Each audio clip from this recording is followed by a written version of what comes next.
O grito abafado de uma criança ecoou no fundo do pátio, mas ninguém olhou.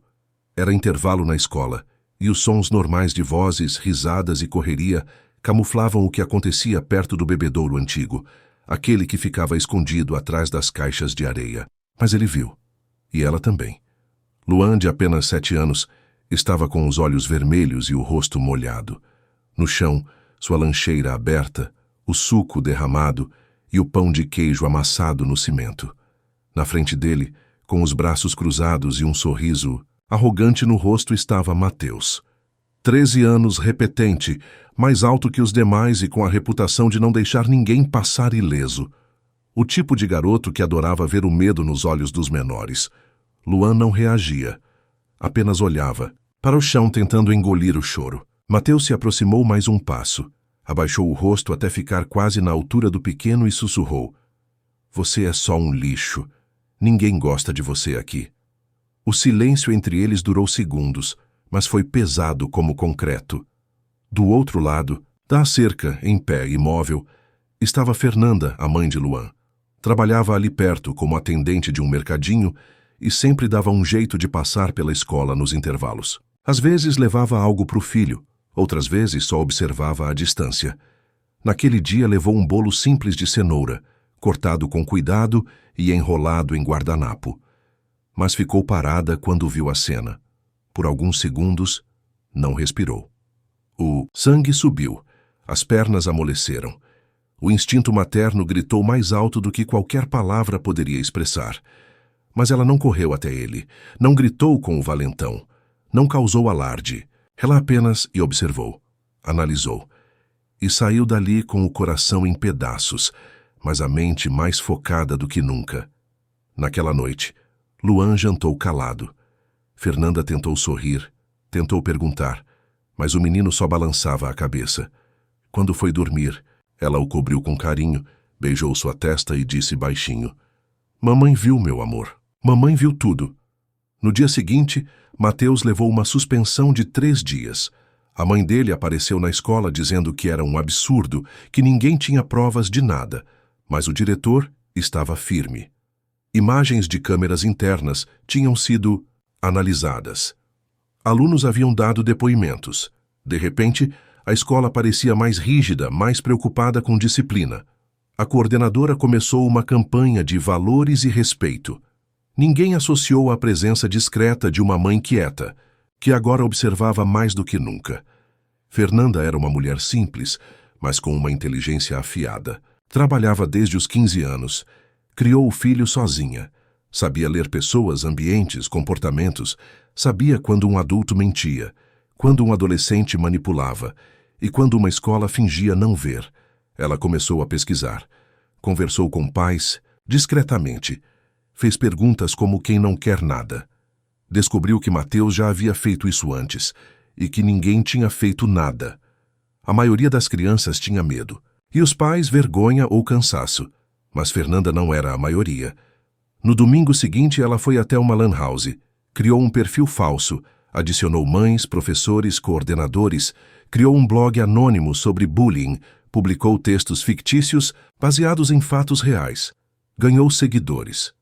Pessoas começaram a comentar, a compartilhar experiências. Na escola, o comportamento dos alunos começou a mudar. Mateus voltou da suspensão mais calado. O grupo dele se dispersou.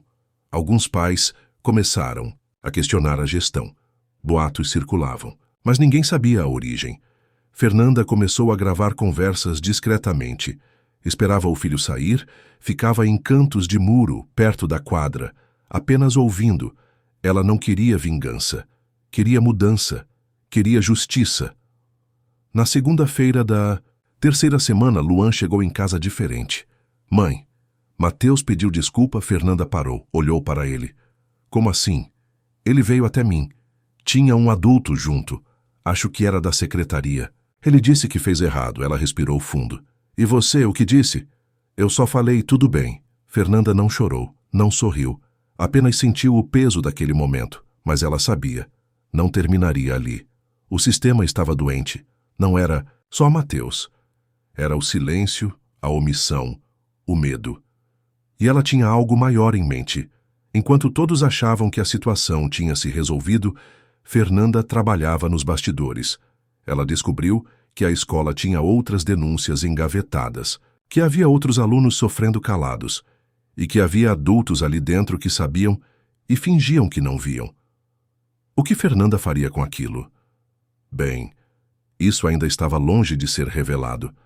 Mas quando viesse à tona, ninguém, absolutamente ninguém, sairia ileso.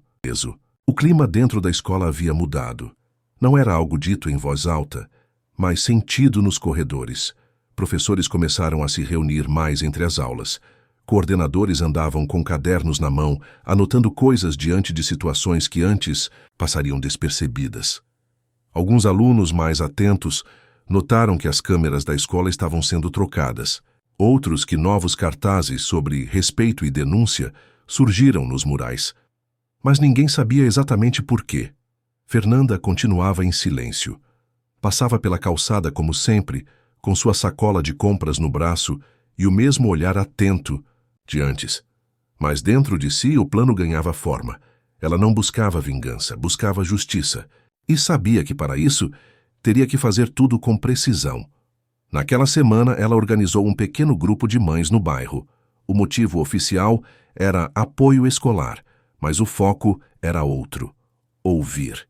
Descobriu que o filho da Marilene, da rua de baixo, também havia sido empurrado por Mateus semanas antes.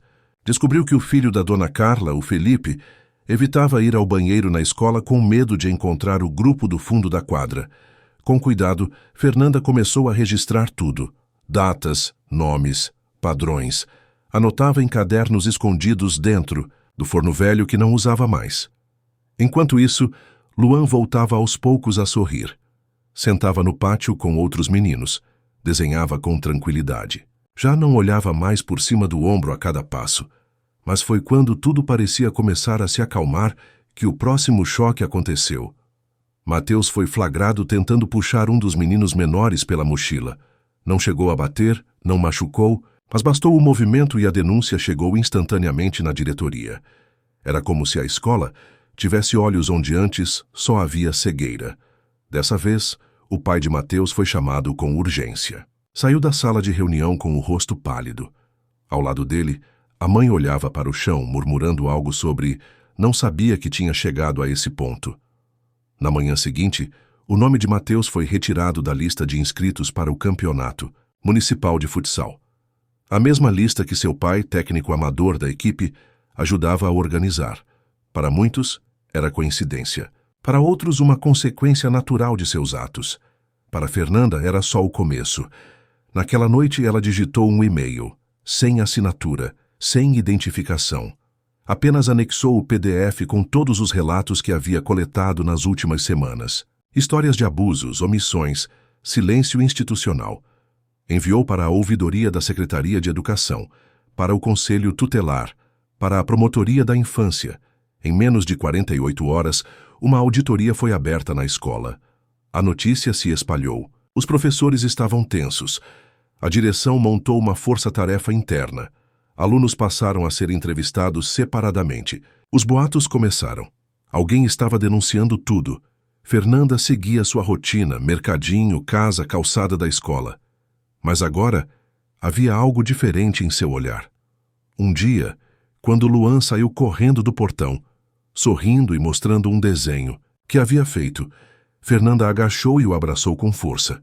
Ele não entendeu por que ela chorava, mas ela sabia. Sabia que naquele abraço estava o peso de cada lágrima não derramada quando o viu humilhado. Mas o destino não havia terminado de testar sua força. Na semana seguinte, Luan voltou da escola com o olhar vazio. Fernanda entendeu de imediato que algo estava errado. "O que foi, filho?" perguntou com voz baixa. "Tinha um bilhete na minha mochila." Fernanda franziu o senho. "Que bilhete?" Ele abriu a lancheira. Era um papel amassado, com letras tremidas. "Você acha que está protegido agora? Sua mãe não vai conseguir te salvar sempre." Fernanda sentiu o estômago gelar. Aquilo era mais do que um recado. Era uma ameaça. Ela respirou fundo. A guerra havia recomeçado. Mas agora, ela estava mais pronta do que nunca. Fernanda passou a noite acordada. O bilhete sujo com letras ameaçadoras sobre a mesa da cozinha, iluminado apenas pelo reflexo da luz da geladeira, que insistia em acender a cada vez que ela abria a porta, sem saber o que estava procurando. Talvez estivesse buscando alguma explicação, ou talvez um pouco de paz. Mas a verdade é que aquele papel tinha mudado tudo. Não era mais sobre proteger Luan apenas. Era sobre desmontar algo muito maior, algo que permitia esse tipo de ameaça acontecer com naturalidade dentro de um ambiente escolar. Na manhã seguinte, Luan foi dispensado da escola. Fernanda alegou que ele estava com febre. Não era verdade, mas ele precisava de descanso e ela de tempo. Enquanto Luan desenhava em silêncio no sofá, Fernanda pegou seu caderno escondido dentro do forno velho e levou até o quarto. A cada folha que virava, nomes, datas, padrões, nomes de professores omissos, coordenadores que ignoraram denúncias, pais que tentaram, mas recuaram. Tudo estava ali. Era como um mapa da estrutura do silêncio. Ela criou uma nova pasta no computador. Nomeou como dignidade. Lá escaneou cada página, criou gráficos, cruzou dados, gravou trechos de áudios de pais em reuniões. Separou prints de conversas em grupos, onde as queixas eram apagadas em segundos por administradores da escola. À tarde, ela ligou para uma repórter local. Uma mulher conhecida por sua postura ética e por dar voz a histórias esquecidas. Sem se identificar, apenas disse: "Tenho um material que você precisa ver. Não sou mãe de uma criança apenas. Sou a mãe de todas as que vocês fingem que não existem." E desligou. 2 dias depois, a jornalista apareceu discretamente no mercadinho. Fernanda a levou até os fundos, dentro de uma sala de estoque. Entregou um pendrive.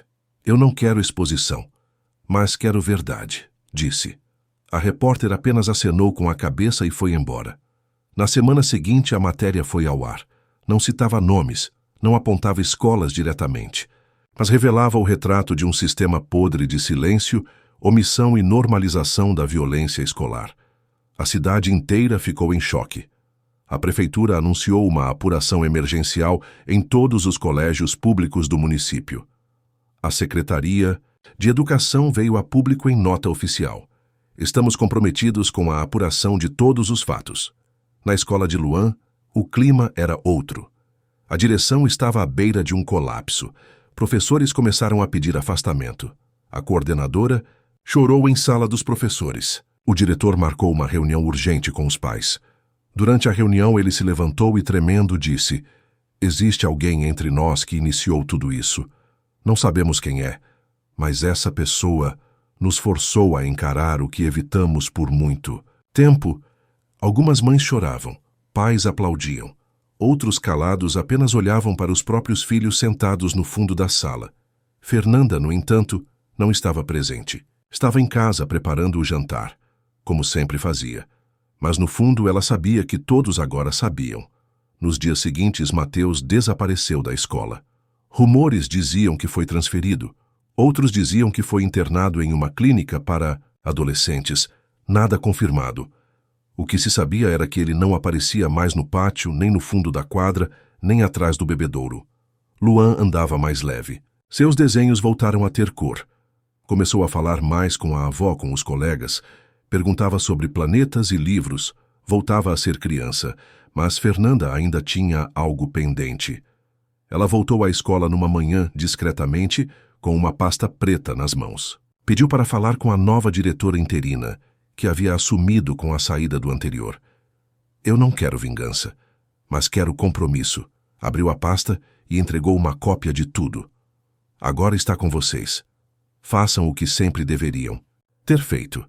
Saiu sem olhar para trás. Naquela mesma semana, o colégio lançou um novo projeto: Ouvir para Proteger. Oficinas foram abertas para os pais. Um canal de escuta foi criado. Cartazes com rostos de crianças reais sorrindo encheram os corredores. Mas a mudança mais real não estava nas paredes. Estava nos olhos das crianças. Elas já não abaixavam a cabeça e sabiam que agora alguém escutava. Luan, um dia, voltou do colégio e perguntou: "Mãe, por que os adultos estão todos diferentes?" Fernanda olhou para ele, sorriu de leve e respondeu: Porque alguém finalmente lembrou que vocês são pequenos, mas sentem tudo. O menino sorriu. Ela segurou o choro, mas ainda não era o fim. No meio da noite, o celular vibrou. Número desconhecido. Apenas uma mensagem. Você acha que venceu, mas isso não acabou. Fernanda encarou a tela por alguns segundos. Então respirou fundo e apagou a mensagem. Fernanda apagou a mensagem. Mas não esqueceu. Aquilo não era só uma ameaça. Era um recado claro. Alguém dentro daquele sistema ainda resistia. Ainda tentava manter as coisas do jeito que eram. E se incomodava com o fato de que, pela primeira vez, uma mãe havia quebrado o ciclo do silêncio. No dia seguinte, Luan foi para a escola sob olhares atentos. Professores que antes não se envolviam agora o acompanhavam com cuidado. Até os alunos mais antigos mostravam respeito. Mas Fernanda sentia no ar que algo havia mudado. E não exatamente para melhor. A escola estava dividida. De um lado, quem abraçou a mudança. Do outro, os que se sentiam ameaçados por ela. Enquanto isso, Fernanda continuava em silêncio. Mas sua mente, mais uma vez, estava em movimento. Ela começou a cruzar informações. Sabia que o número que havia enviado a mensagem era oculto, mas seu primo, que trabalhava com tecnologia, a ajudou a rastrear sinais. Descobriram que a mensagem havia sido enviada de uma rede Wi-Fi próxima à escola. Ela não levou isso à polícia. Ainda não. Mas tomou providências. Instalou um gravador em miniatura na mochila de Luan. Ligava todo dia antes de ele sair. Não era para espionar o filho. Era para ter provas, caso algo acontecesse de novo. Durante aquela semana, algo estranho aconteceu. 3 crianças da turma de Luan foram transferidas repentinamente. Nenhum comunicado oficial foi enviado. Apenas silêncio. Boatos corriam entre os pais. Foram removidas por segurança, diziam alguns. Os pais ficaram com medo depois da reportagem. Fernanda sabia que o medo era real, mas também sabia que o sistema estava tentando se proteger. E ao fazer isso, afastava quem mais precisava de proteção. Naquela sexta-feira, enquanto preparava, o jantar recebeu outra mensagem. Desta vez não era ameaça. Era um vídeo. Mostrava um homem funcionário da escola conversando com Mateus em um canto isolado. A imagem não era nítida, mas o áudio estava limpo. Você não pode deixar barato. Ela expôs a todos nós. Se você se calar, é ela quem vence. Fernanda pausou o vídeo.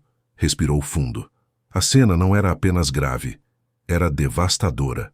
Prova clara de que havia cumplicidade dentro da própria instituição. Na manhã seguinte, Fernanda não levou Luan à escola. Em vez disso, foi direto à Promotoria da Infância e Juventude. Entregou o vídeo em mãos, sem medo, sem hesitação.